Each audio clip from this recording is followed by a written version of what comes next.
Sešli jsme se zde dnes, abychom se rozloučili s armádním generálem Tomášem Sedláčkem.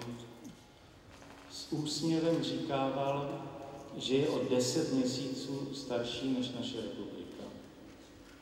I když musel během svého dlouhého života překonat mnohé překážky a vybojovávat nesnadné bitvy, generál Sedláček nezahořkl a dokázal si zachovat optimistický pohled na svět.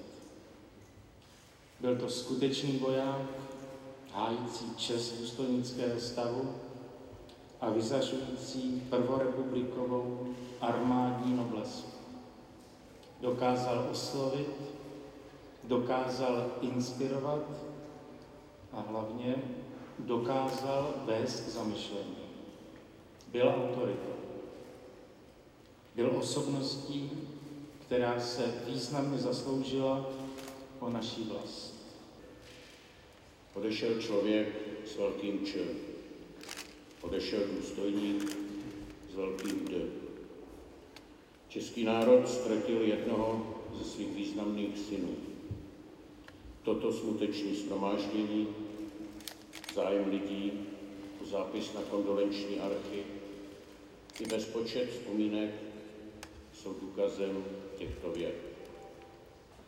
Ale tím nejlepším důkazem jsou především činy i názory armádního generála Tomáše Sedláčka. Mohl bych v tomto duchu pokračovat, ale jestli by něco Tomáš Sedláček asi nechtěl, pak by to byly smuteční a adorující proslovy.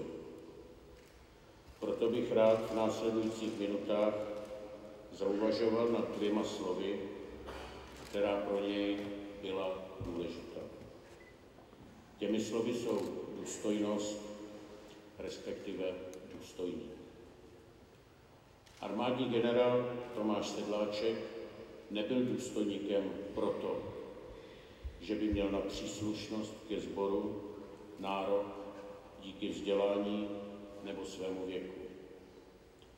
Být důstojníkem pro něj byla povinnost. Často připomínám, že základem podstatného jména důstojník je slovo důstojný, které vychází ze staročeského dostáti, tedy vydržet, být hoden, zasloužit si. Byl vojákem, který se účastnil bojů na obou frontách druhé světové války, byl odbojářem, byl politickým vězněm, veteránem. Byl ale také člověkem mimořádně lidským, s laskavým smyslem pro humor. Pro nás vojáky byl však i přes svůj vysoký věk a vysokou hodnost, přes životní a bojové zkušenosti, které by vystačily na několik životů, především kamarádem ve zbraní.